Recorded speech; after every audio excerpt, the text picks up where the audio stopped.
É a maioria. É ordem de decreto. É o que a gente aprende. Vamos lá. Gente, por que precisamos interpretar a Bíblia? E aí, voltamos àquelas questões iniciais, né, só para lembrar um pouquinho, né? Porque eu, como intérprete, leitor, né, tenho uma tendência de levar para o texto os meus conceitos prévios, né, das palavras, das ideias, a cultura de alguma maneira me condiciona. Por que precisamos interpretar a Bíblia? Porque a Bíblia tem uma dupla natureza. Eu sei que ela é divina, porque é inspirada por Deus, mas ela também é humana, porque ela foi dada numa particularidade histórica. Então, entendendo essas dificuldades, né, que a Bíblia me apresenta enquanto objeto de estudo, né? E aqui eu falo isso, objeto de estudo, com respeito, tá? Objeto, não. A Bíblia, né, em termos da ciência da interpretação, é um objeto de estudo. Então eu tenho que entender, né, o que é a palavra, o que é a Bíblia, né, nesse sentido. Ela foi expressa nos padrões e vocabulários daquelas pessoas e condicionadas pela cultura daqueles tempos e circunstâncias. Se eu olhar, por exemplo, para a Torá, né? O que é a Torá? Sim, o primeiro livro da Bíblia, né? Aí eu pego lá, Gênesis. Quando Moisés escreveu Gênesis, o tempo que ele escreveu, a cultura que ele escreveu, é a mesma de Paulo, o apóstolo Paulo, quando escreveu a sua carta de Gálatas, por exemplo? Não. Então eu posso usar os mesmos critérios de interpretação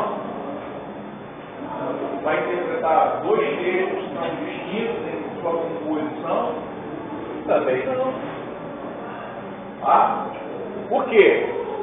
Porque os textos utilizam padrões e vocabulários daquelas pessoas, condicionados pela cultura do tempo que foi escrito. Então a cultura, né,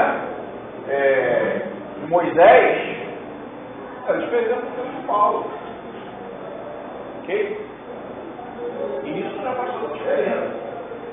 A visão de mundo, né, de Moisés, a cosmovisão de Moisés era diferente da cosmovisão de Paulo. Moisés tinha uma compreensão, por exemplo, de mundo muito distinta de Paulo, até porque quando a gente pensa num texto chamado pré-exílico, a gente está falando de uma cosmovisão diferente daquelas pessoas que também falavam hebraico, mas que passaram pelo exílio. Porque o exílio parece que é um marco, né, na história desse povo. Oi? Aonde Moisés foi caminhar? Moisés? Não, Jesus falava isso. Mas Moisés, quando escreve o livro de Gênesis, né, ele escreve hebraico. Ele pediu um nome lá. Mas tem que ele ficou 40 anos lá no deserto indiano. Tinha alguma coisa, né, da tradição do seu próprio povo, a gente não pode ignorar isso, mas ele escreve em hebraico. Mas a gente está falando de um tempo muito remoto. A visão do mundo é diferente. Moisés, por exemplo, ele concebia, né, Deus de uma forma diferente que Paulo concebia. Os autores, né, bíblicos, pré-bíblicos, eles tinham uma compreensão de que Deus era Deus somente aonde? Onde estava o tabernáculo. Pode existir? Não. Deus é um Deus universal, né? Um Deus que não se limita a Jerusalém, a Judéia, né? E nem o seu povo. É um Deus fora, né? Foi enviado no diário. É porque quando Jesus falou para sair pregando, ele falou até Samaria, porque o povo de Samaria tinha aquela diferença. Judeus e samaritanos, né? Judéia, Samaria e até os confins, né? Isso aí, então. Entendeu então essa questão aqui? Aí, Deus usou todo tipo de comunicação disponível, né, nesses tempos diferentes, para se revelar. É o que nós chamamos de gêneros literários. E isso aqui é bem legal. Isso aqui é bem legal. Aí a gente começa a falar na nossa língua, né? Olha só, na Bíblia nós encontramos todos esses gêneros literários aí. Narrativas, genealogias, crônicas, leis, poesias, provérbios, oráculos proféticos, enigmas, dramas, esboços biográficos, parábolas, cartas, sermões e apocalipse.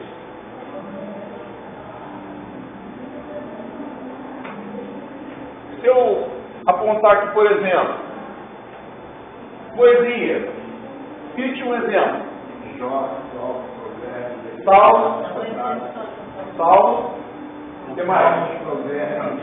Eclesiastes, Cantares. Mais que o Salomão, né? Crônicas. É fácil, né?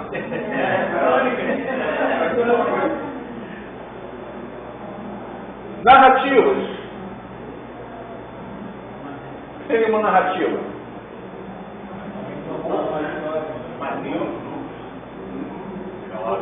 Narrativa de quê? Da história, do nascimento, da vida, da obra, da morte, da ressurreição de Jesus. Né? Mas se eu for, por exemplo, a Gênesis 1, também uma narrativa, porque a narrativa da entendeu? Aí se eu for lá para Gênesis 3, é o quê? Uma narrativa também. Né? É a narrativa da queda. Né? Moisés está contando como aconteceu. Narrativa. Se eu falo, por exemplo, de cartas. Cartas de Paulo, de Pedro. Né? Tranquilo, né? Só. Tem mais alguma carta que a gente encontra na Bíblia? Tiago, Timóteo, Filemão. O que mais? Tessalonicenses. As cartas de Paulo, né? Como Pedro, João. Né? O que mais? Hebreus. O que mais? Tem mais cartas aqui? Estou falando de cartas paulinas, né? Cartas paulinas, petrinas e joaninas. Vamos lá. Atos. Atos seria o quê? Atos seria o quê? Um apanhado. Narrativas. Narrativa, história da igreja. Mas continuando aqui, carta. Tem mais algum lugar onde a gente encontra carta? Quem falou? Apocalipse. Ué? Mas como aí? Apocalipse?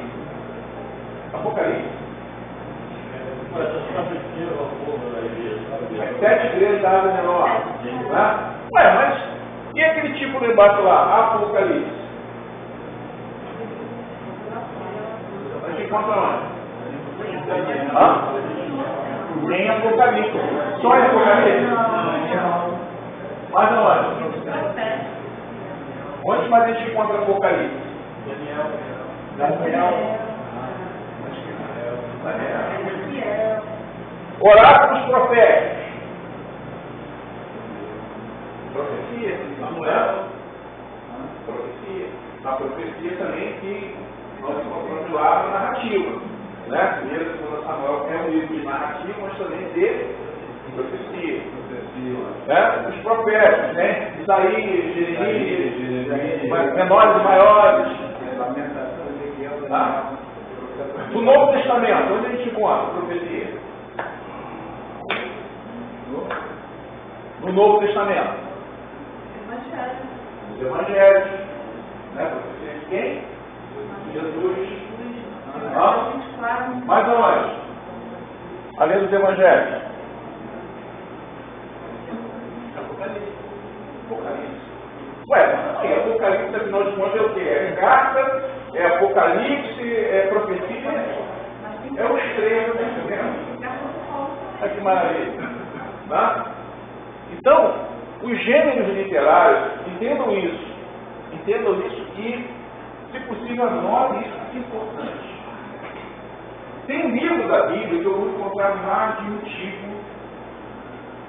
literário. Né? Por exemplo, o que está falando? Apocalipse. Apocalipse é carta, é profecia e também Apocalipse.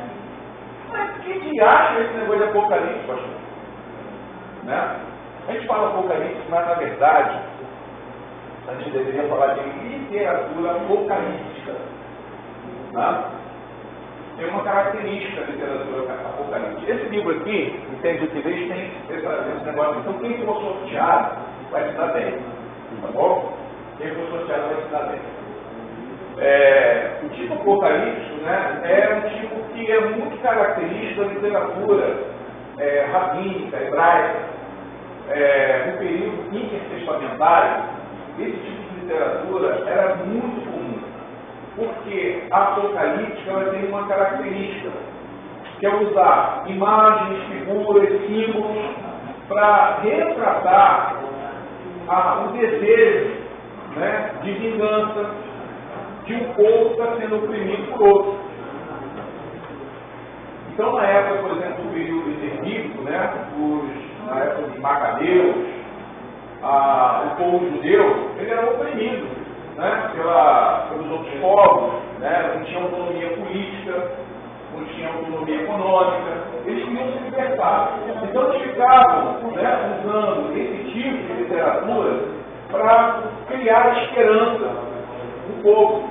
Olha, Deus vai nos vingar, Deus vai trazer redenção.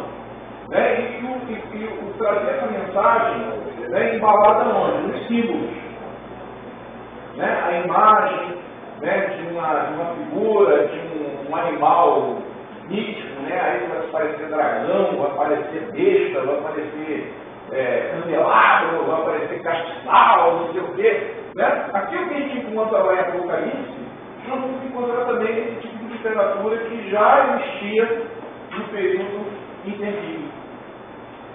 Tá? Então, quando João, né, tem as visões lá enigmáticas, né, ele começa escrevendo, né, nessa profecia, porque ele recebe essa profecia, né, do próprio Senhor Jesus, lá no meio capítulo do livro de Apocalipse, ele vai dizer, olha, escreve, né, carta em 7 vezes. E aí ele escreve a carta, mas ele possui um conjunto de símbolos, né?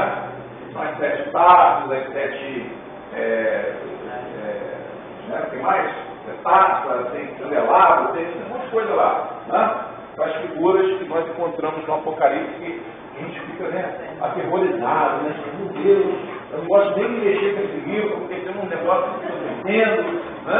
E aí, né, e o verdadeiro romance, olha, gente, a Apocalipse era muito simples. Né? O problema é que a gente, né, cria chifre na cabeça de besta, né? É mais simples do que a gente imagina, ok?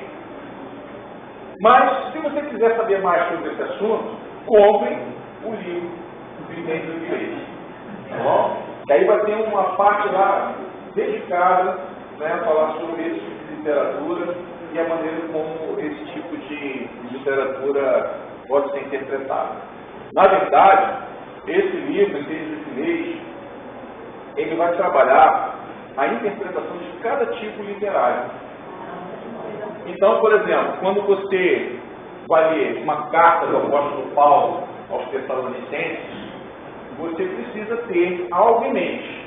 Aí o autor vai dizer, olha, o que você precisa ter em mente é isso, quando você interpreta. Por quê? Porque a epístola precisa ser interpretada usando alguns critérios. Os critérios hermenêuticos para a interpretação de uma epístola é diferente do de uma narrativa, de um apocalipse, de um oráculo profético, de uma poesia. Está entendendo? Aí o negócio começa a ficar bacana.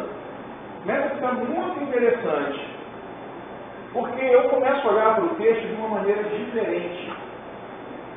Eu não pego tudo, boto dentro de uma caixinha e uso os mesmos critérios. Não, eu começo a usar critérios diferentes para a interpretação. Tá certo? Sim, Cristo. Apocalipse 21, da máquina que não pai na terra. Apocalipse 21. Ele diz assim, né? Eu vi do céu uma nova terra, porque já o meio céu e a primeira terra passaram, e o mar já não existe.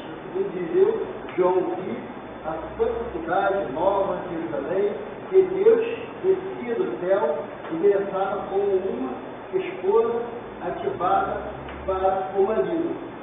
Aí no terceiro falou, eu vi uma grande voz do céu, que dizia, eis aqui o tabernáculo de Deus com os homens, pois com ele habitará, e eles serão seu povo, eu mesmo Deus, estará com ele, e será seu Deus. Aí no 4, em Deus limpará dos seus olhos toda lágrima, e não haverá mais morte, nem pranto, nem clamor, nem dor, para que já as primeiras coisas são tratadas.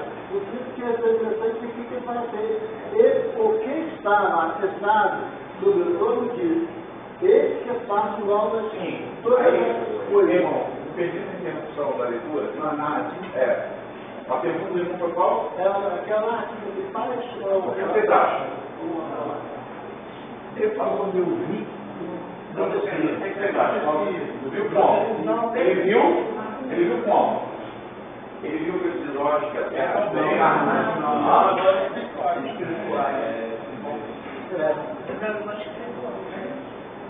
ele estava. A revelação. A revelação. Sim, uma revelação. A narrativa? A gente encaixa lá naquele tipo lá? Não. Qual tipo que a gente encaixa? Enigma? Ele está dizendo que viu? Porque ele viu, mas ele. Será que ele narrou o que ele viu realmente?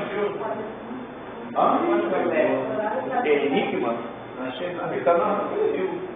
Será que ele viu? Ele narrou realmente? Ele viu uma visão.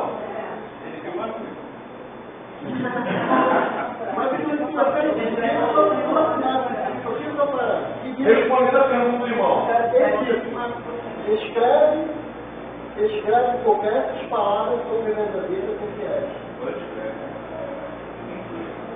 No caso aqui, Deus está dizendo para escrever o que ele viu. É o quê? eu acho que é uma Narrativo? Vocês acham que é narrativo? Pode ser Hã? a narrativa e a confissão. Não.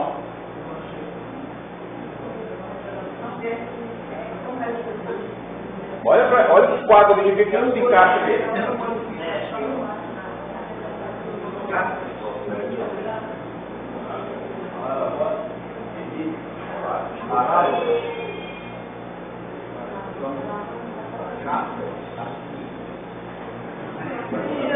Precisa olhar para o texto, né? O texto que o irmão leu aí, os irmãos conhecem, né? O capítulo 21 lá de Apocalipse, né?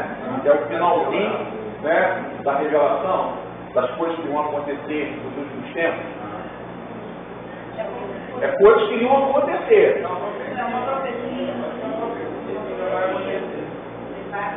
Lembra que eu falei que Apocalipse pode ser 3 tipos de literatura? Hã? Lembra que eu falei? Apocalipse é 3 em 1? Hã? Só pode ter 3. Então, na artigo, a gente já tira fora né? Carta fora do baralho, né? Só pode ter 3.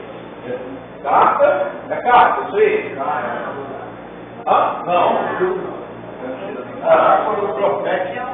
É apocalipse, ou seja, essa literatura apocalipse tem imagem, dragão, tatra, não sei o que, um negócio assim que a gente não sabe exatamente, né, o que significa. Não. Então sobrou uma só. Profecia. Entendeu? Olha, eu tenho um critério aqui. Qual o critério que eu adotei? Se eu sei que são 3, só pode ter 3 tipos, eu vou por eliminação. Gato não é. Gato não é. Não tem símbolo, não tem, como é que eu vou dizer assim? Figuras, né? Figuras misteriosas, místicas, não tem, né? Voltou para descrevendo uma visão de algo que vai acontecer. Então, sobrou entendeu? Legal. E a situação, ela pode ser hoje? Oi? A situação da pode ser trazida para hoje? Ela pode ser usada no dia de hoje? Aquela situação para o dia de hoje, se é profecia, não seria? Sim, toda palavra ela tem uma aplicação para a minha vida. Eu pergunto o seguinte: seja algo que esteja para acontecer lá na frente. então eu certo artigo que eu creio que é um pouquinho baseado não vai cair, Deus mandou te falar alguma coisa. Eu não aceito.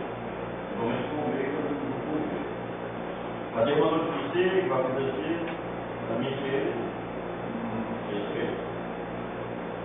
Não, não tem a ver com isso. Não? Isso aí é profetado. Sim, A profecia que a gente está falando é que está na Escritura.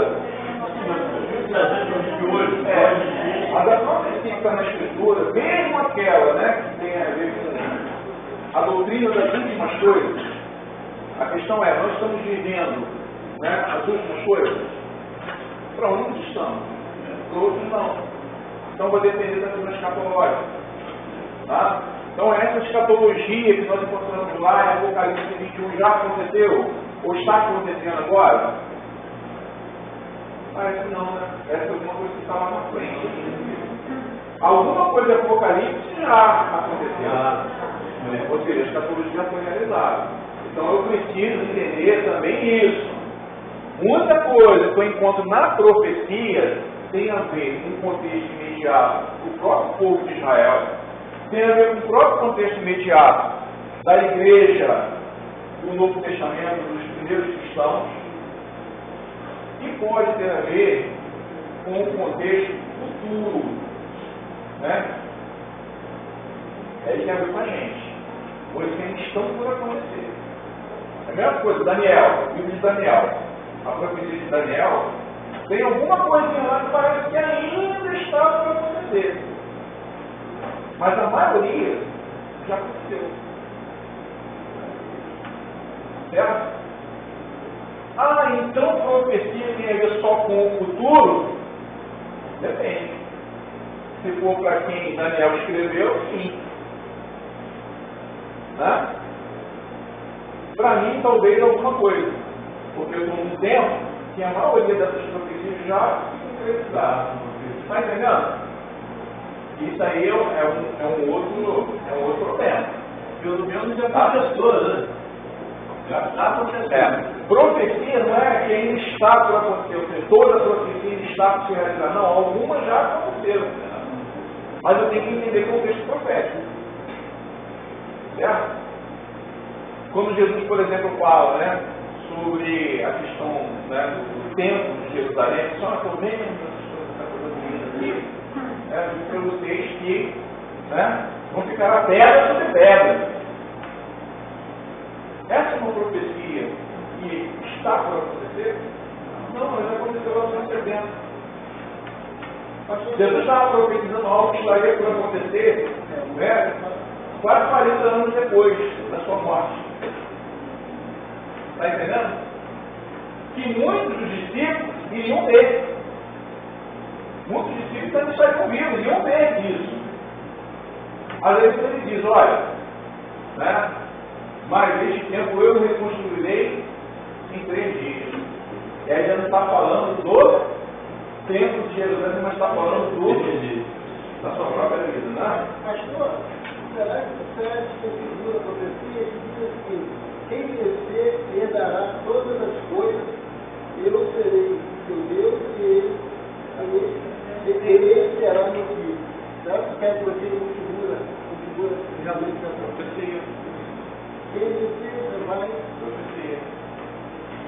Usa o mesmo critério, da eliminação. É carta? Não. É Apocalipse? Não. Entendeu? Tranquilo isso aí, gente? Entendeu? Então, olha, a gente infelizmente não vai poder entrar em cada um e dizer, olha, interpreta, né? Eu estou dando aqui, gente, uma arranhada na superfície. Tá? Vocês vão se aprofundar como? Procurando esse material para ler, para estudar, outros livros, tem só esse, tem vários livros de Hermenêuticos que vão ensinar isso aí. Tá? A gente está só aqui botando doce na boca de vocês, entendeu? Gostinho. Certo? Só gostinho.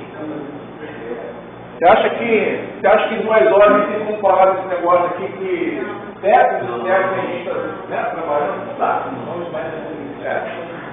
E aí, gente, olha só, a gente vai para um negócio aqui, né, que é importante para a gente. Exegese e exegese. Tá? O que é uma coisa e o que é outra? Eu coloquei ali, né, um X no meio, né, ou seja, versos, né, exegese versus exegese, porque a gente precisa, como intérprete da Escritura, ter cuidado. O que eu devo fazer e o que eu não devo fazer? Se eu entender o significado dessas duas coisas, então eu sei que eu vou evitar e o que eu vou privilegiar. Tá? Então vamos lá. Primeiro conceito, exegese. Consiste em extrair o significado de um texto qualquer. Tá? E a gente está falando de Bíblia, né? Que é o nosso objeto, mas poderia ser um texto antigo. Tá? Qualquer outro texto. Tá? Por exemplo, tem no direito, né? Tem algum advogado aí? Tem algum advogado aí? Não, não veio hoje não. Ah? Veio hoje não. Mas tem na igreja, tem, né? Aí vocês perguntam para o advogado, você estudou na faculdade de direito, lá, você estudou uma matéria do tipo hermenêutica do direito? Né? Por quê? Porque no direito você estuda o quê? A lei, as leis, código, né? Código civil, tributário, constituição, enfim, né? As leis que estão postas precisam ser interpretadas a partir daquele critério, porque senão não vai acontecer o que acontece aqui no Brasil, né?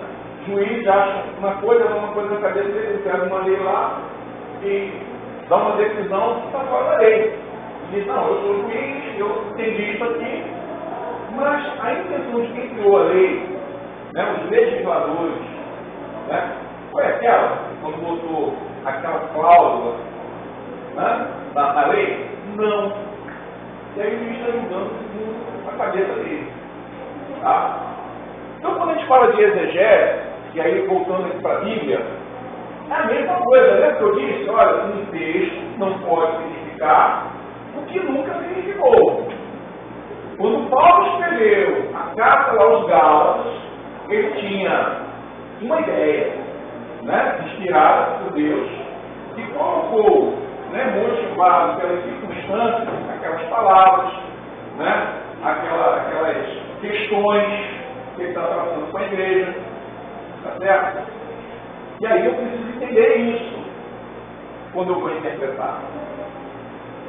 E a exegese consiste exatamente em extrair o significado desse texto mediante legítimos métodos de interpretação. Quais seriam esses legítimos métodos de interpretação? A gente vai ver daqui a pouquinho, tá? Então, entenderam o que significa exegese? A palavra exegese, ou seja, X, tem uma ideia de algo que vem de fora. X. Tá? Vem de fora. Eu uso critérios, né? E eu uso um texto, né, que está fora de mim, e lá no texto eu pego, né, usando esses critérios, e trago para dentro de mim. Entendeu? Eu sou o interno, sou o leitor. Então eu tenho que trazer do texto para mim. O significado está no texto. Eu pego o significado que está lá no texto, usando critérios legítimos e trago para mim. Exegese. Agora, exegese é diferente. Consiste em injetar no texto alguma coisa que o intérprete quer que esteja ali. Né? Mas que, na verdade, não faz parte do texto. Então, olha só o problema aqui. Lembra que a gente falou no início que alguém lá pegou o texto lá e, né, motivado por alguma coisa e disse, o texto significa isso. Ele queria que o texto significasse aquilo. Entendeu? E aí injetou no texto uma ideia, um significado, que originalmente não existia. Isso é exegese, ou seja, de dentro para fora. É o leitor, é o intérprete com os seus significados, com os seus valores, com as suas ideias, dizendo que o texto significa alguma coisa. Quando deveria ser o contrário. Entenderam? A diferença de exegese para exegese? Então, pergunta, será que é um pouco disso que acontece no judaísmo, quando ele rejeita em parte a cruz de Cristo, o Cristo como Messias? Na Bíblia judaica ela também tem outras porções, né? Dos sábios, além do texto. Ele tem algum sentido com isso? Certo sentido, sim. Porque a compreensão deles, né, do Messias, é de alguém, por exemplo, de repente um fortão, rei, né, poderoso, cheio de exército, cheio de poder militar, né, que vai chegar e vai botar ordem na casa e vai trazer paz para a região, para Israel, vai retomar e recuperar a glória, né, perdida do trono de Davi. Aí vai botar um tronão bonito de ouro lá, vai reconstruir o templo, né? E agora, Israel, forte pra caramba, a nação mais poderosa da terra, mais rica, né? Ah, o Messias chegou, o nosso Messias. Não, mas o verdadeiro entrou lá na cidade de Jerusalém no caso do juiz. Entendeu?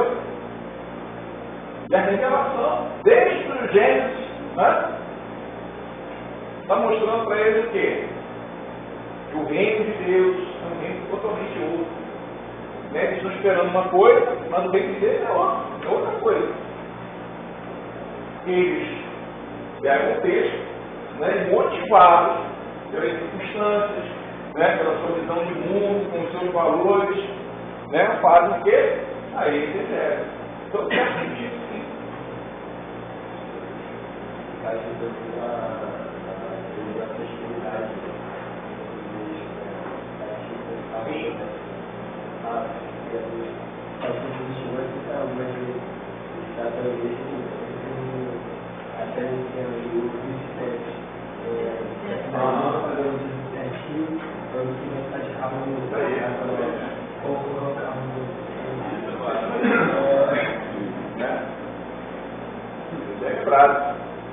Pastor, a gente pode tirar mais ou menos essa ideia dos leitores do emprego de Jesus, mais ou menos por aí.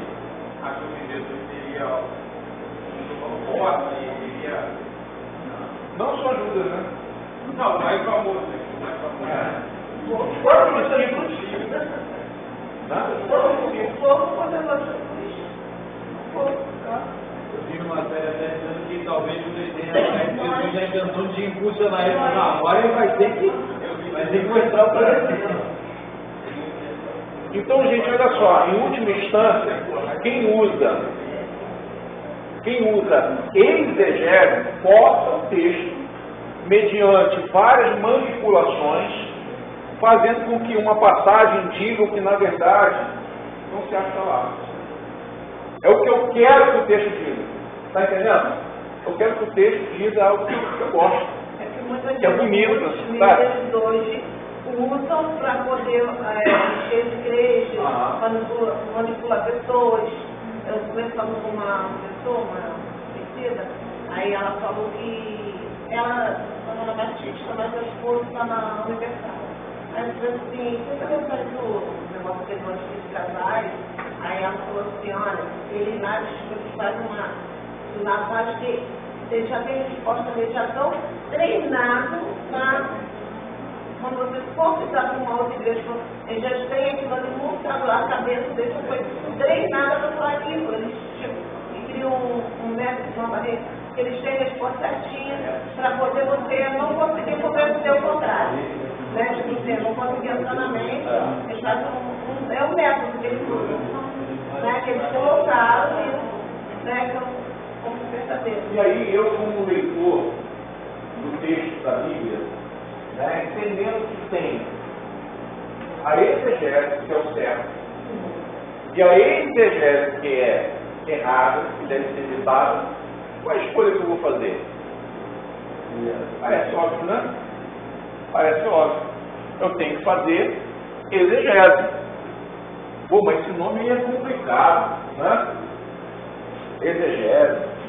Olha que nós estamos falando de hermenêutica, né? E a exegese é uma ferramenta da hermenêutica, porque quando a gente fala de hermenêutica, a gente voltando lá no início da aula, ele disse assim, olha, é ciência e arte da interpretação das escrituras, né? A gente falou assim, método, né? Então a exegese é uma ferramenta, um método que eu vou utilizar para acessar o que o significado está fora de mim, que está no texto. Vou trazer para dentro de mim. Quando eu trouxer para dentro de mim esse significado, aí eu completo o círculo da hermenêutica. Né? Eu primeiro extraí do texto, né? E peguei o significado do texto e trouxe para dentro de mim. E apliquei a minha própria vida. Quando eu fiz isso, aí eu fiz a hermenêutica. Entendeu? Tem uma palavra muito interessante que eu escutei numa irmã. Ela falou que na igreja dela se fala muito em metanoia. Metanoia é você trazer para você um pensamento que ele repassar para os outros. Às vezes fora da palavra, você leu aquilo ali, estudou, achou que era aquilo ali, quer passar para os outros, quer forçar a mente dos outros a acreditar que aquilo é a verdade da palavra. A metanoia, na verdade, não existe. A palavra meta é além, né? E nós vem de novos sementes, né? Ou seja, é o que está além da mente. É a mudança de mente, mas não a mudança que eu faço, mas que o Espírito Santo vai faz além da mente. Porque é o Espírito que me convence do pecado, da justiça e do juízo. A metanoia verdadeira é o Espírito. Entendeu? Porque você está, é como se você tivesse um dom. Você recebeu o que tem que repassar. Mas a metanoia que passaram para ela foi essa. Está na sua cabeça, leu, você tem que repassar. Olha só, a primeira tarefa, então, é a exegese. Descobrir, isso aqui é importante, descobrir a intenção original das palavras da Bíblia. Aí eu botei entre parênteses, intenção autorial. Quem é o autor da Bíblia? Deus. Quem é o autor da Bíblia, gente? Deus. Aí eu vou insistir no pergunta. Quem é o autor da Bíblia, irmãos? Vocês esqueceram, né? Vamos botar aquela palavrinha do Lélio. A Bíblia é a palavra de Deus dada na palavra de pessoas da história. Dupla natureza, divina e humana. Ok? Porque se eu disser, olha, o autor da Bíblia é Deus, então não precisa de mais nada, vocês estão perdendo tempo aqui. Aí eu vou botar os joelhos no chão, eu oro, Senhor, me dá a interpretação do teu Espírito habita dentro de mim, e eu vou receber toda a revelação do Senhor através desse Espírito que habita em mim, que é o Espírito do Senhor, e não preciso de mais nada. É isso? Se tiver falado, se não tiver escrito, não tiver... É isso? Que de bom eu estou perguntando aqui.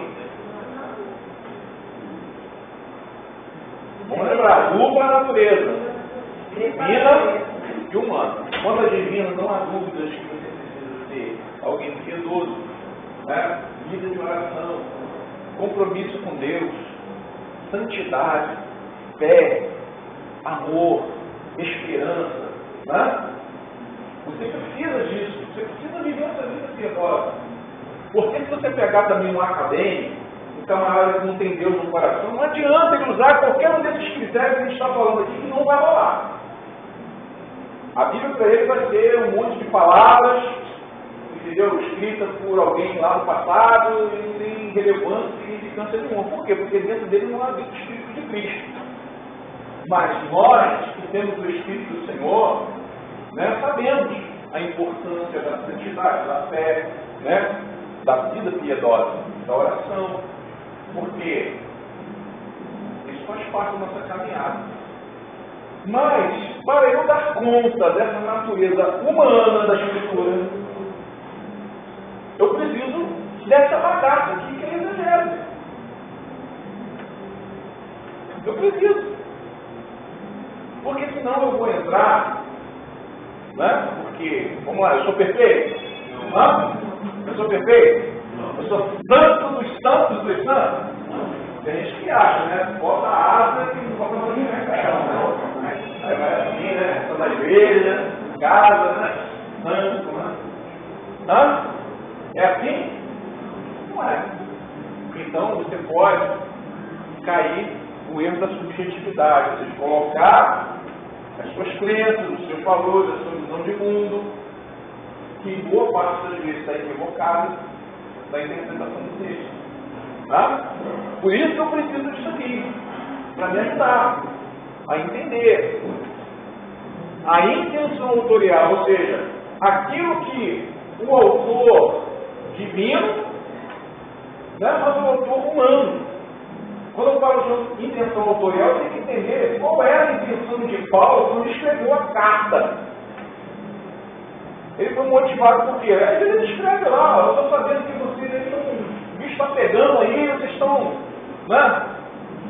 Uma vida aí completamente absoluta, não sei o quê, vocês estão com divisão entre vocês estão permitindo aí que esses falsos mestres comecem a ensinar heresia para vocês. Paulo está falando para eles. E o motivo por que ele está escrevendo. Eu preciso entender isso. Por que Moisés, quando escreveu Gênesis, narrativa da criação, por que ele escreve? Qual era a motivação de Moisés? Vamos lembrar. Moisés trabalhou na criação? Não. Deus, porque agora Deus criou as árvores. E Deus criou os animais agora? E criou? Moisés trabalhou no meio? Da criação acontecendo e vendo tudo? Não, às vezes, mesmo assim, a gente ouve coisas aí fora que a gente fica pensativo. Pensativo não. Deixa isso aí lá. Por exemplo, o homem vindo do macaco. Há gente que diz, vendo em programas de televisão, ainda tem alguns que dizem, a minha descendência. Hoje. Isso é uma palavra que sabe que a família dele não pode minha não. Nem o Darwin, que foi o propositor dessa teoria da evolução animal, já acreditava mais nisso. Nem ele mesmo acreditava mais nisso. Diante das suas pesquisas, do avanço da sua própria ciência, ele já não acreditava mais nessa teoria, porque ele encontrava alguns hiatos na cadeia evolutiva. Ele falou, tem um problema aqui, não tem como resolver esse negócio, não dá sustentação à minha teoria. Ele não estava acreditando mais. Mas a turma pegou e disse, não sei por quê? Porque o negócio dessa turma é mistificar a Bíblia, é tirar a Bíblia de dentro, jogadas. Até hoje a gente sabe isso. Uma teoria. Entenda. Não existe comprovação para isso. É uma teoria e é ensinada na escola. Mas a teoria da criação não é ensinada. Né? Ou seja, que Deus criou todas as coisas. Nós temos muito mais evidências. É ensinada a evidência da criação divina do que da teoria da evolução. Nós temos mais evidências científicas. Tá? Mas vamos voltar aqui para a nossa questão da exegese. Entenderam a questão da intenção autorial? Ou seja, o que motivava os autores bíblicos a escreverem? Esses autores humanos, eles precisam ser considerados. E aí, conhecer bem o idioma e circunstâncias do texto faz parte da exegese. Conhecer a intenção do autor, conhecer bem o idioma e circunstâncias do texto. Pastor, então estou fora desse negócio. Porque mal eu sei falar e escrever o português, que é uma língua difícil pra caramba. Como é que eu vou aprender esse negócio de hebraico? Os caras escrevem da direita para a esquerda, né? De cima para baixo, um negócio doido. Não, umas palavras de arranjo que a gente não sabe nem identificar o que significa. Né? Eu também até hoje tenho essa dificuldade. Até hoje eu também não sei ler em hebraico. Né? Alguma coisa do grego, mas em hebraico só tem quase nada. Só tem uma igreja que tem essa coisa hebraica. Bem mais difícil fazer isso. Então, aí você fala assim, mas conhecer bem o idioma. Eu estou falando então do idioma hebraico, o aramaico e o grego, né? Foram os textos que originalmente haviam escrito. E agora? Então, acho que esse negócio ele não é para mim não, hein, pastor? Começa a ficar melhor no entendimento de quê? Que não é necessário ser perito para fazer boa exegese. Mas é preciso alguns cuidados. Então, olha só, a boa exegese, um nível mais alto, acadêmico, doutoral, é o cara que vai aprender grego e hebraico. Né? Mas aí eu tenho um camarada assim, ó, igual esse cara aqui, Norman Deiser, Thomas Howe, que são, né, teólogos, doutores, pós-doutores em teologia, em cultura semítica, e tal, os caras estudaram pra caramba, e eles são confiados, eles escreveram obras que vão me ajudar a entender o significado das palavras. Eu posso usar esse cara aqui para me ajudar. Né? E aí eu consigo minimamente fazer uma exegese. Mas o autor, ele fala que nós precisamos de alguns cuidados. O primeiro cuidado é em não atribuir uma interpretação particular ao texto. Exegese. Entenderam? Esse é o primeiro cuidado. Qual o outro cuidado? Em consultar fontes de autores não peritos. Ou seja, eu sei que esse camarada aqui é um perito. Eu posso confiar. Então, quando eu pego um livro desse camarada aqui, eu sei que o que ele escreve é baseado em quê? Em estudos, em compromisso com a verdade, em ser fiel ao texto original, ao texto como foi escrito, né? E ele tem aqui uma ferramenta que evidentemente me cede, né, seu conhecimento para eu poder consultar e confiar. E eu tenho que confiar, eu tenho. Tá? Porque senão, eu não confio em ninguém, eu vou ter que fazer grego, né? Eu tenho que estudar aí 4, 5 anos estudando grego, mais 4, 5 anos estudando hebraico, para poder ir direto consultar na fonte do texto como foi escrito. Tá certo? Não depender de tradução de ninguém. Não depender de interpretação de ninguém. Tá certo? Então, entenderam esses dois cuidados? Primeiro, não vou fazer uma particular interpretação do texto. Segundo, eu vou consultar fontes confiáveis. Né?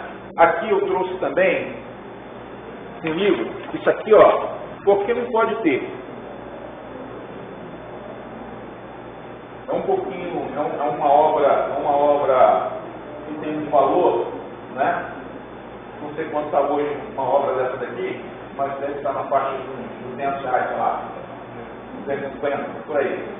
um novo dicionário da Bíblia. Ele já não é tão mais novo aqui, isso aqui é a primeira edição, tá? Mas até hoje, a Vida Nova, ela publica isso aqui é uma obra, não sei se você tem ideia, é uma inestimada.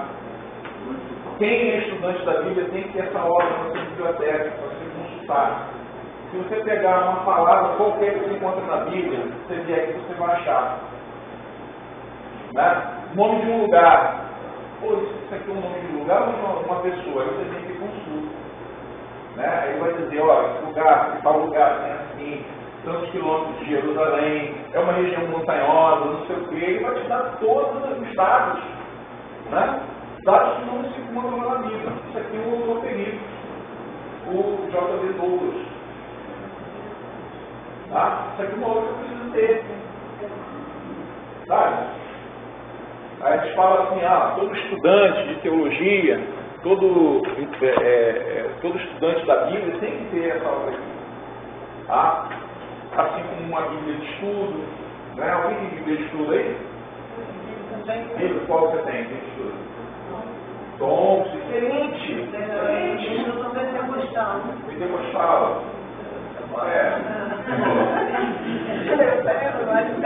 Não, tem também. Também tem.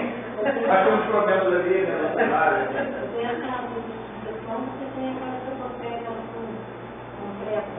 Chantos. Uma velha no Testamento. Isso, Chantos. Também tem obra também. Né? Vai também.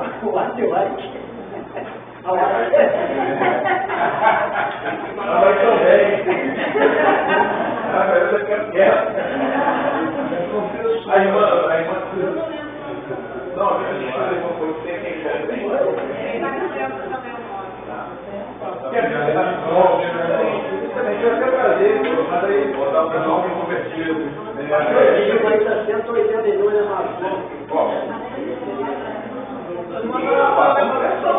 sobre os dados só de olha, tem R$80 na Amazon. Esse novo dicionário aqui, ó. Tá com a capa diferente ainda. Nós estamos falando sobre negócio de introdução na Bíblia. Eu estava muitos anos atrás, acho que uns 20 e poucos anos, fazendo seminário teológico na igreja, né? O básico, né? Aí ficava eu via Bíblia, gente, sobre quando da arma, que fez o vulcão lá dos, né? Os sacerdotes. Aí ficava aquela palavra, aqui o esporte, a gente falava essa. E ficava aí um dia. Aí eu peguei, achei fui lá, a primeira coisa que eu fui lá, hoje tem o Google, né? Mas eu esqueci. Aí fui lá, eu descobri, eu falo, o que é isso? Eu falei assim, é assim que ela não sinto, né? Mas eu tenho curiosidade, ela está falando, né? Isso aí é muito importante para tradução. Então, olha só, eu falei aqui, ó, nível mais alto da exegese. Conhecer línguas bíblicas, situações históricas, judaica, semítica, helenística, como escolher o texto original, isto é, descobrir textos variantes, aí tem a ver com as versões da Bíblia que a gente estava começando aqui no vídeo, por isso que eu falei que isso é um assunto que dá pano para manga, né? E no nível mais comum, que é o nosso nível mais comum, olha o que a gente pode fazer. Leitura mais inteligente do texto. Aprendendo a fazer as perguntas certas ao texto no que diz respeito ao contexto e ao conteúdo. Então vamos lá. Eu pego um texto qualquer. Primeira pergunta que eu tenho que fazer, né? Sobre contexto. Né? Aí eu tenho que entender que existem dois contextos possíveis: o contexto histórico e o contexto literário. O que é um e o que é outro? Contexto histórico, circunstância. O tempo que foi escrito, o que estava acontecendo, né? Qual era o momento? Quantos anos antes de Cristo? Quantos anos depois de Cristo? Está entendendo? Quem era tudo que dominava o lugar? Né? Era romano, era grego? Era quem? Né? Quais eram os problemas, as guerras, a situação política, econômica? Isso é contexto histórico. Né? O lugar, né? A região que a narrativa acontece. Né? Aí nós temos aqui, ó, livrinho que acho que nem existe mais para vender. Geografia histórica do mundo bíblico. John Kennedy. Você pega aqui, tem todos os lugares aqui, né, os mapinhas, a história, enfim. Interessante. Então, o contexto histórico. Qual é o contexto literário? E aí, isso aqui é importante, para a gente não cometer aquele erro de pegar um versículo isolado e dizer assim, o versículo está dizendo aqui, ó, né, que a mulher não pode ensinar na igreja, né, não deve falar na igreja, deve ficar quieta. Né? E aí? Aí vai ter problema, né? Porque aí não pode ter pastora, não pode ter pessoas de escola dominical, né? Ué, então tem um monte de igrejas fazendo errado aí, contrário à Bíblia, né? Aí a gente tem que entender o contexto literário. A gente vai ver, né, onde esse texto aparece, o que Paulo está querendo dizer. Considerar também o contexto histórico. Para quem está escrevendo, qual era a questão cultural envolvida ali naquela igreja. Igual quando falavam do véu, né, que as mulheres que se convertirem, se colocar um véu, ficar os cabelos substituídos. Ali fala de um momento que muitas mulheres estavam se convertendo de outra religião que adorava uma deusa, né? Então elas raspavam a cabeça. Então quando elas se convertiam, até que o cabelo cresceu. E para diferenciar as que não estavam convertidas, tinha que colocar o véu. E esse muito tempo, já me ataram a força, porque, né, o cabelo, o véu, eu devo entender, né, para ter muito tempo nesse momento. Mas por quê, né? Por quê, né? Contexto. E aí, quando eu pergunto por quê, disso, eu estou fazendo perguntas certas ao texto. O porquê disso? E eu vou procurar razão, né? Um dicionário bíblico. Alguém chamou isso? Eu vou procurar isso num dicionário bíblico, né? Vou procurar essa informação num livro de introdução, como esse aqui, ó, O Mundo do Novo Testamento. Esse livro também é um livro que não se encontra mais para vender. Mas tem livros assim, né? No mesmo sentido, né? O Mundo do Novo Testamento, o Mundo do Antigo Testamento. Para eu entender como é que era a visão de mundo dessa turma. Né? Esse tipo de obra me ajuda a responder essas perguntas. Então, olha só, considerar os seguintes fatores, em termos de contexto histórico, né? Contexto geográfico, falei, topográfico. Qual a diferença de um para o outro? Geográfico diz respeito a onde se localiza alguma coisa. Né? Por exemplo, Jerusalém. Né? Onde fica? Assim, fica lá em Israel. Tá. Onde fica Israel? Fica na Palestina, né? Naquela região do Oriente Médio. Né? Mas se eu tiver um mapa do mundo, você sabe apontar onde é? Entendeu? Geográfico. Aí eu estou falando assim de Jerusalém, mas e as outras cidades? E os outros lugares que Jesus andou? Cafarnaum, você tem ideia de onde fica? Fica ao norte, fica ao sul, fica a leste, oeste de Jerusalém? Mas antigamente... as Bíblias antigas tinham, né? Os mapinhas, né? Viagem missionária de Paulo, né? Primeira viagem e tal, não sei por onde ele passou.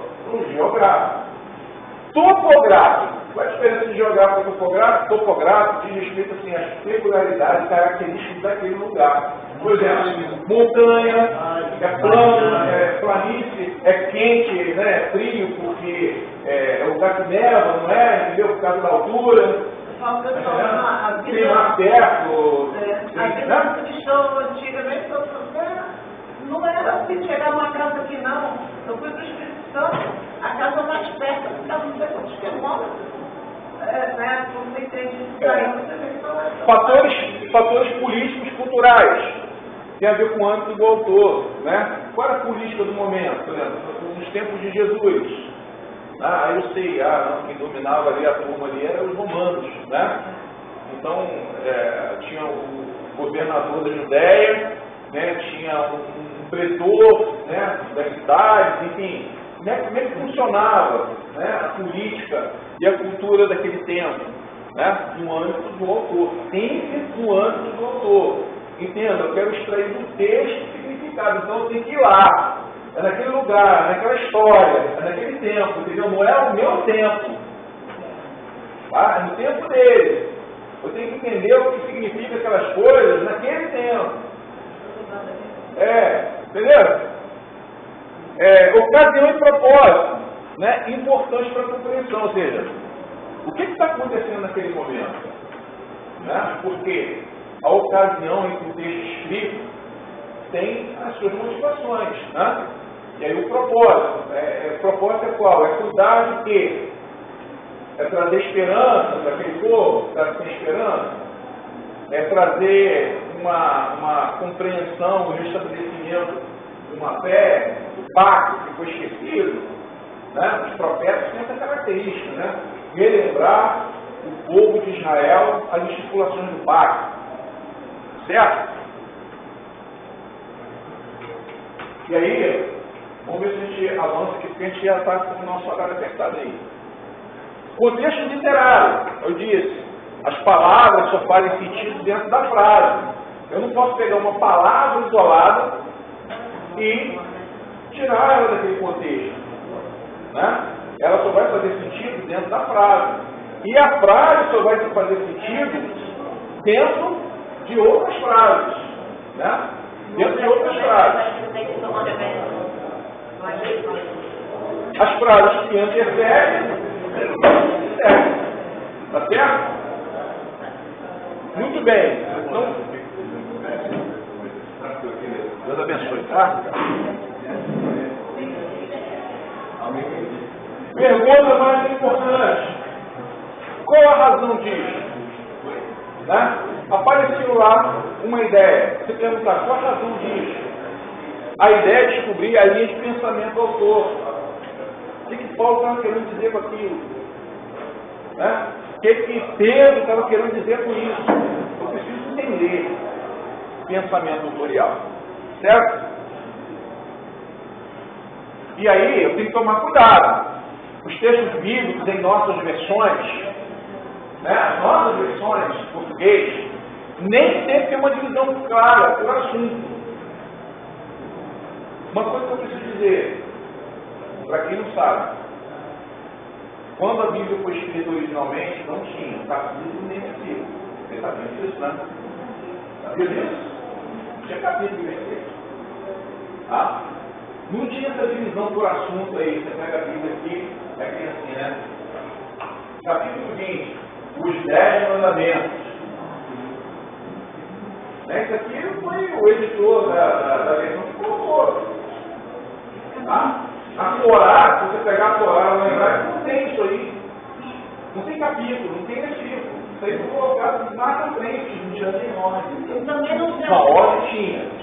Uma ordem. Não tinha capítulo e versículo. No tempo também que eles escreviam, as flores, depois passaram muitas, né? Tinham apagando, eles podiam estar reescrevendo, né? Não sei se era uma folha de um. Uma folha, vamos botar aí numa marrom, não sei. Papiro? Do papiro e tinha outros tipos de. Aí achava muito que estavam se apagando, se vendendo, né? Porque eles já estavam. Sempre com as cópias. Nós aconteceram diferentes. Mas assim, é importante a gente entender quando a gente lê o texto. Por isso que é importante, ó, eu peguei uma película textual. Né? O que é palavrão? É uma parte, né, do texto. Né? A gente entende como perícope, né, um texto que tem por si só início, meio e fim em termos de argumentos. Ou seja, eu pego lá uma passagem, pode ser um capítulo inteiro, eu vou encontrar uma ideia completa, com início, meio e fim. Tá? Pode ter até uma sequência na narrativa, na história, no capítulo seguinte, mas aquele capítulo, ele em si, tem uma ideia. Às vezes, nós vamos encontrar nas nossas versões o seguinte: você lendo a Bíblia, você vai encontrar isso. Tá? Você pega o texto que você vem, lendo, aí de repente parece que está faltando alguma coisa, porque vai começar o próximo capítulo. Mas, quando você lê o capítulo seguinte, os primeiros capítulos você encontra lá o encerramento da ideia. Tá? Por isso que é importante a gente, quando lê o texto, a gente lê o capítulo antes, o capítulo depois, para ver se o que nós estamos lendo e estudando, né, não tem esse problema. Né? Contexto literário. E esse contexto literário, irmãos, precisa estar de acordo com o texto como um todo, ou seja, é a carta de Paulo aos Gálatas. Não importa se eu peguei lá o capítulo 3, eu tenho que entender que o capítulo 3 ele está dentro de uma carta que originalmente foi escrita sem capítulos. Está entendendo? E aí, esse capítulo, ele tem que estar de acordo com todo o resto. Mas eu posso cometer o erro de pegar um capítulo isolado da Bíblia e achar que Paulo está falando uma coisa, quando na verdade ele está apenas trazendo um argumento. E esse argumento reforça uma ideia que está além, está na carta como um todo. Por isso que o contexto literário é importante. Eu não posso ler um versículo, não posso ler um conjunto de versículos sem considerar o que vem antes e o que vem depois. Tá certo? O estudante da Bíblia tem que ter essa preocupação. E aí, as melhores versões com divisão por assunto, por incrível que pareça, né? Por incrível que pareça, é a Bíblia de Jerusalém. A Bíblia de Jerusalém é uma Bíblia católica. Você pega a Bíblia de Jerusalém, tem lá os apócrifos, tá? Mas essa Bíblia é uma Bíblia que tem uma divisão por assunto mais adequada e melhor do que a maioria das nossas versões. Tá? Então, o que eu faço? Eu tenho a Bíblia de Jerusalém. Porque quando eu tenho uma dúvida, eu faço o quê? O meu estudo de contexto literário. Eu vou lá na Bíblia de Jerusalém e olho.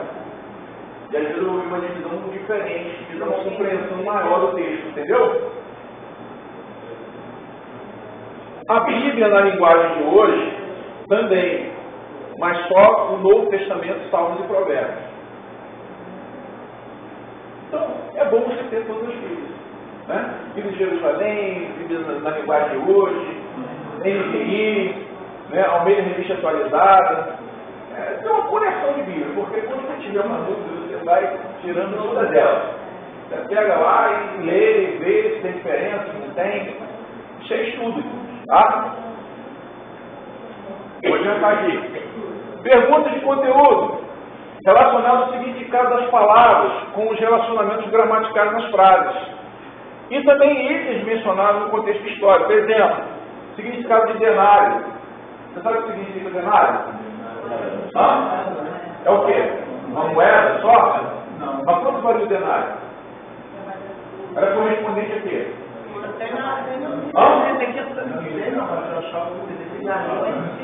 Salário de um dia.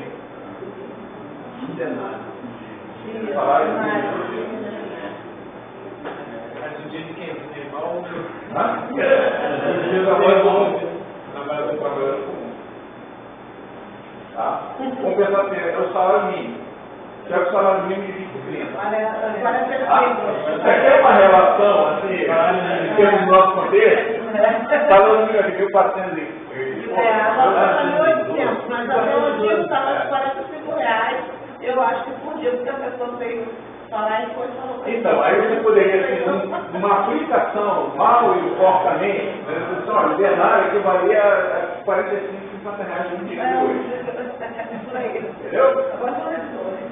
Então, se eu sei que denário significa o trabalho de um dia de um trabalhador comum, eu consigo fazer uma relação e aplicar isso, entendeu? Na interpretação. Olha que legal. Mas onde eu vou aprender isso? No nosso livro aqui, ó. Que é difícil pegar, tijolo. R$180 aqui, irmão. Qual é a divisão dele? Faz por ordem alfabética? Alfabética. Tá?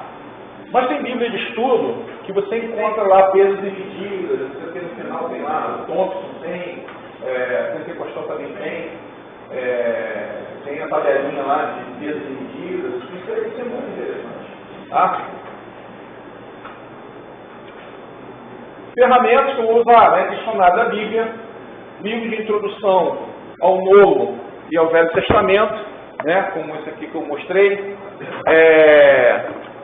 um manual, por exemplo, de dúvidas, enigmas e contradições da Bíblia. Essa obra aqui é muito interessante, né? Comentários bíblicos, né? Comentários, por exemplo, como a Bíblia sempre gostou, tem comentário, né? Uma Bíblia de estudo também tem comentário.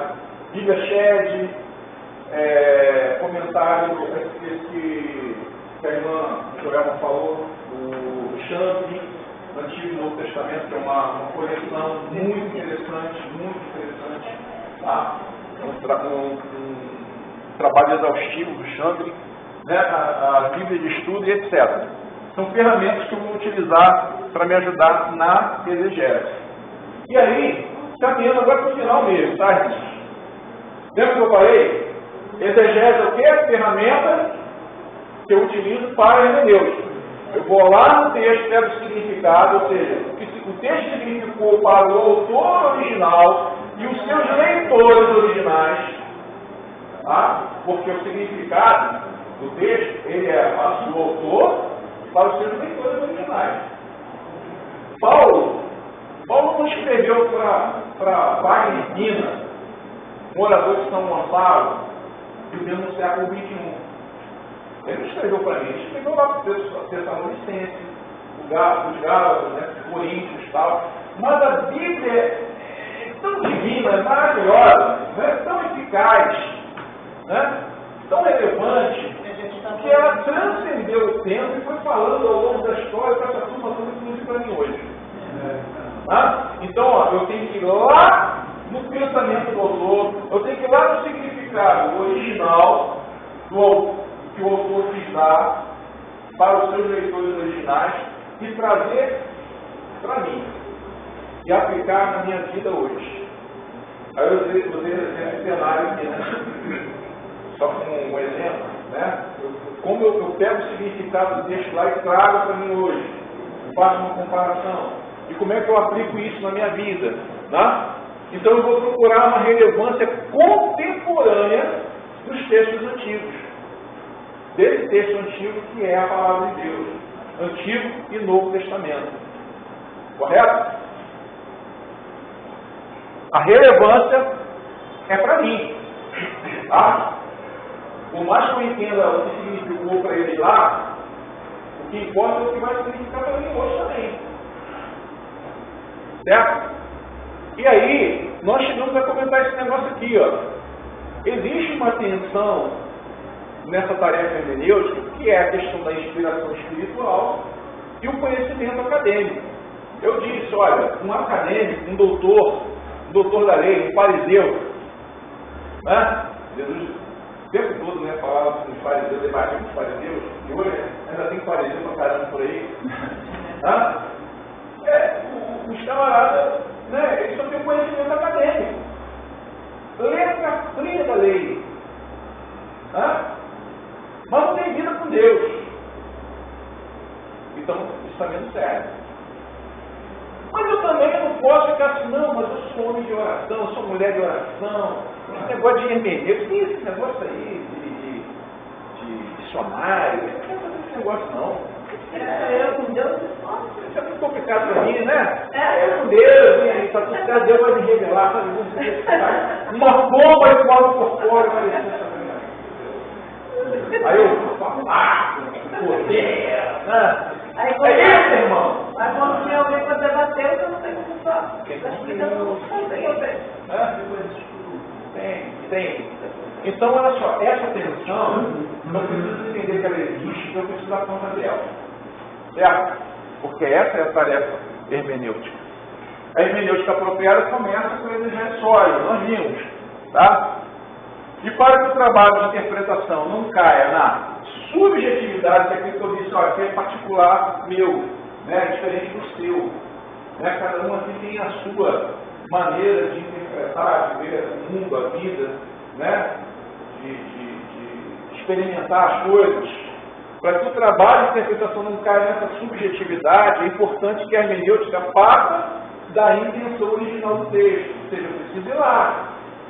É um critério que eu utilizo, né, para chegar ao significado do texto. O trabalho da hermenêutica é saber o que o texto significa para nós hoje, está certo. Contudo, é importante que não fazemos significar o que nos agrada. E aí, lembra dessa frase? Esse texto está aqui, ó, nesse livrinho. Tem que ler, que alguém aí, algum crediário vai ganhar hoje, né, pastor? Está no primeiro capítulo desse livro aqui, ó. Um texto não pode significar o que nunca significou. Não adianta. Tá? Eu querer mudar isso é ir contra a Escritura.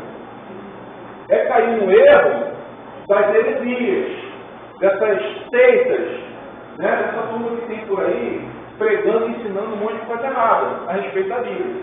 Tá? Um petista vai discordar assim.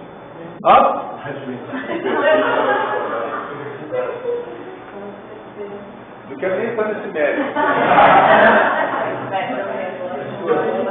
Talvez se tiver nome dele.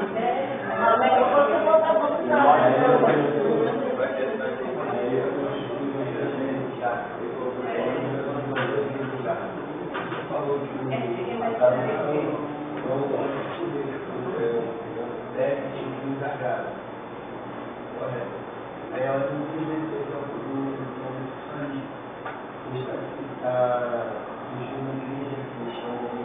Inclusive, eu fiquei preocupado com o seguinte hoje.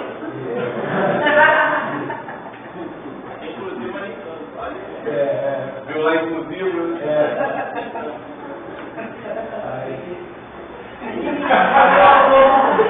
Deixa eu ver.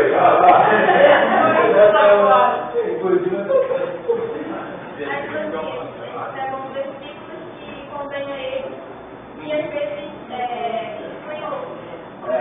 A tradução vai errada, porque a pessoa da tradução, quando Deus fala que se abomina isso, fala que a tradução está errada. Quando falam que Deus é amor, mas estilos. Aí alguém vai falar que Deus é amor,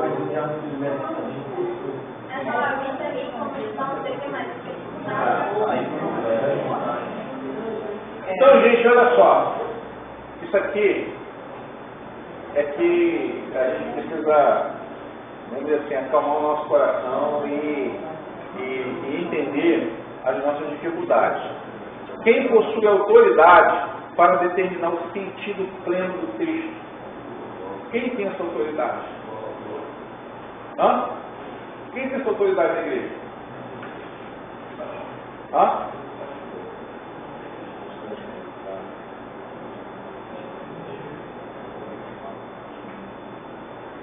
Os católicos possuem, né, o que chamam de magistério, ou seja, tem uma turma lá de bispos, né,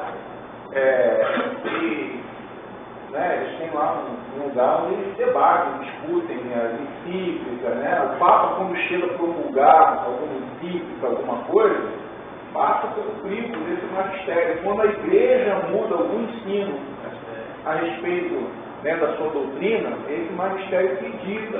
Então, assim, olha, a partir de hoje, o nosso entendimento acerca desse negócio de medidas contraceptivas, né, como o uso de camisinha, anticoncepcional, não é bíblico. Né? Para eles dizerem isso, passou por esse magistério. Entendeu? Eles têm isso. Nós temos esse magistério. A igreja batista, a igreja evangélica tem esse magistério? Não. Então, olha só. Né? Os protestantes, os evangélicos, né, os cristãos protestantes, não possuem esse magistério. Devemos ter cuidado quando alguém se diz portador de uma nova interpretação do sentido. Tá? Por quê? Porque às vezes um pastor, né, que é o anjo da igreja, anjo da igreja, ele deveria ser essa pessoa que cuida, né, da sua doutrina, do rebanho, né, o compromisso com a interpretação fiel das escrituras. Mas ele é um homem. Ele é um ser humano, falível. Né? E tem tanta gente boa aí que no passado nos inspirava. Né? Eu vou falar nomes aqui, mas se eu falar o milagre, vocês vão saber qual é o santo. Né? Gente que estava aí em Niterói aí, com editora, coisa linda, irmão. Coisa linda, coisa fantástica. Escreveu vários livros que eu tenho na minha livraria, até hoje, na minha biblioteca. Na biblioteca até hoje. Hoje tem camarada na internet falando cada absurdo, irmão. Cada heresia. Cada coisa que você fala assim, esse não é mais cristão. Não pode ser. Não tem mais cristão. Fala alguma coisa. Eu queria falar. Caiu. Outro, eu vou falar outro milagre aí, vocês vão saber. Teve um aí que no passado também tem um livro dele, eu falo assim, poxa, hoje está falando assim, não, nós precisamos atualizar a Bíblia. Pastor Batista. Gente de nome aí, ó, no Brasil. Como é que mudou, irmão, da cabeça? Está entendendo a nossa dificuldade? Então, assim, eu sei, por exemplo, pastor, aqui, a gente começou no seminário, né? Começou no seminário, começou muito, na minha época, né? Íntegro, pastor Zé Cláudio, gente nossa, gente íntegra, comprometido na escritura. Mas entendo a nossa dificuldade, eu digo com meus irmãos, né? Já falei desse aqui que está caminhando com a gente agora, e aí, olha, confia em Jesus, não confia em mim não. Né? Por quê? Porque eu sou falível, eu sou humano. Eu não pretendo errar, eu não quero errar, eu não quero fugir da Sagrada Escritura, eu quero me manter aqui, ó, firme. Quero ir para o céu. Eu quero me manter firme. Mas o que eu digo para todos, confie em Jesus. Jesus não falha. Pastor falha. Homem falha.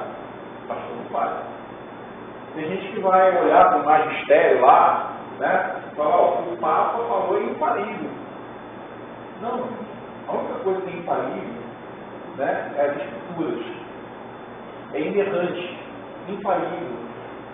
Então, se eu entendo que a Bíblia é toda a minha regra de fé e prática, e somente ela, qual é o meu dever como cristão, como crente? Seria estudar a palavra. Mas não é qualquer estudar, é esse estudar que a gente está falando aqui. Sabe? É um estudar que, olha, não é que você não confie no seu pastor, mas é que você, junto com ele, caminha, sabe, na disposição de estar sempre procurando a verdade, esse conhecimento. Porque quando ele deu uma mancadinha, você fala, pastor, como é? Não é entendimento, não. Como é que é? Bom, mas eu aprendi. Só mesmo que ensinou assim, agora está indo para cá. Era para a direita, agora tu está indo para a esquerda?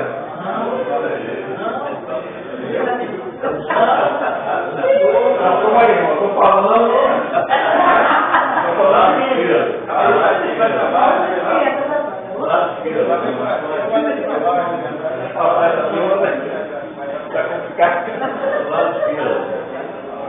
Tranquilo aí, gente? E é isso. Acabou. Como eu disse, muitas outras coisas, né? Jesus Cristo não. João disse isso, né? Muitas outras coisas de Jesus Cristo não estão escritas São muitas outras coisas nós temos para estudar esse respeito, né, que não foram colocadas aqui, mas a gente está vendo aqui uma frescazinha aí na porta, na janela, para vocês olharem assim, opa, tem um lugar aqui para mim caminhar, né? Aprender mais. Alguma pergunta que vocês gostariam de fazer a esse respeito? Hã?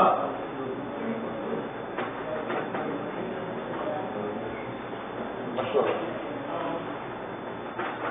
Queria agradecer muito ao pastor Wagner Pina. Ele foi meu professor de hermenêutica há 15 anos atrás, mais ou menos, né? Olha aí. Depois de 15 anos, com certeza, já acrescentou muita coisa ao conhecimento dele. Depois eu vou assistir essa aula, foi gravada, né? Não pude saber que estava pregando. Mas louvo a Deus pela vida do pastor Wagner, que hoje é pastor também do STBG, o Seminário Teológico Batista Monsalém. Agradecemos a Deus por essa aula tão especial. E ninguém precisa estar com pressa, porque tem almoço hoje na igreja. Então é só passar, levar a quentinha, tá tudo certo, né? Filezinho de peixe, não sei se avisaram aqui, mas está tendo almoço. E a gente queria encerrar agora aqui com esse sorteio. Os alunos do Instituto, que estão aqui há um ano, né, aturando a gente, vindo para as aulas, eles vão ter um privilégio maior, porque a gente vai sortear só para eles aquele livro Entende do que Leis. Então, o pastor Pina vai tirar aqui o número do Felizardo que vai levar esse livro aqui. Não este. Não este, não este. Não este, mas outro igual. Né? Calma aí. Vamos. Dá que eu digo, Esse aqui é o que eu entendo que leis? Entende que leis. É o número vermelho, tá? Quem recebeu aí dos alunos do Instituto? É o número vermelho, que está na mão de vocês, escrito em caneta vermelha. É um número que vem depois do número 1. E que é antes do 10. É o número 5. Maurício?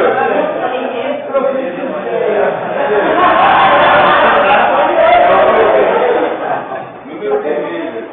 5. Olha aí.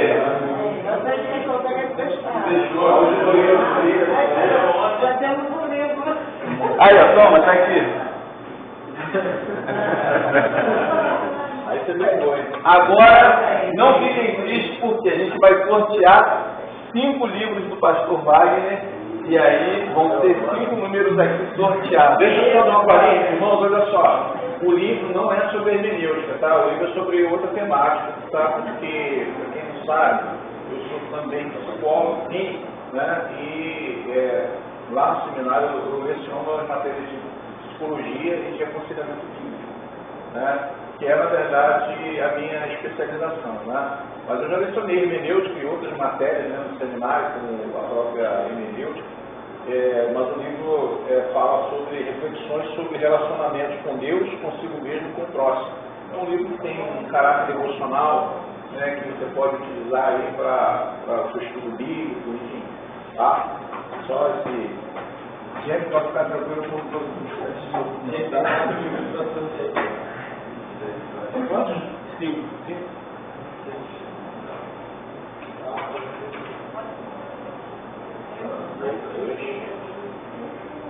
Não, o meu do lado. O meu já está aí,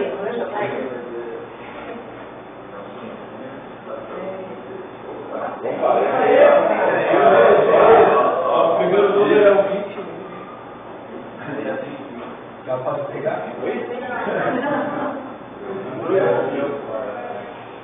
Primeiro número 25.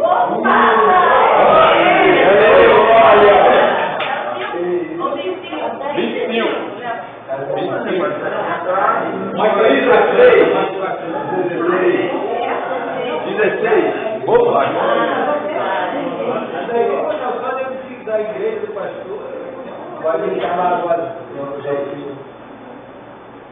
Vai me chamar agora. 26.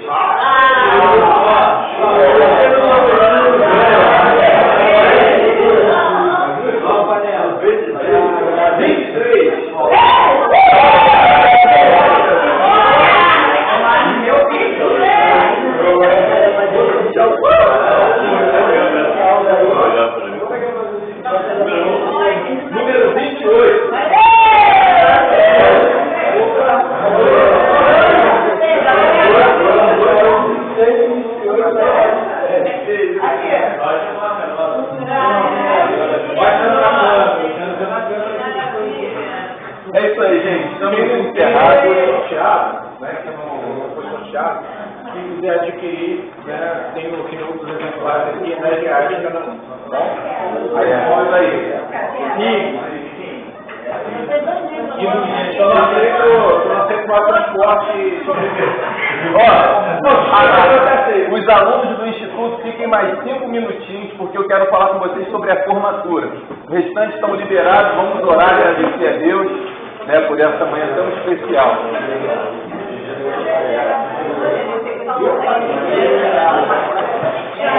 Vamos orar? Vou pegar o nome do autor, tá? Vamos orar rapidinho. Só fazer assim. Vamos orar. Vamos aproveitar aqui. Charles, fala pra gente.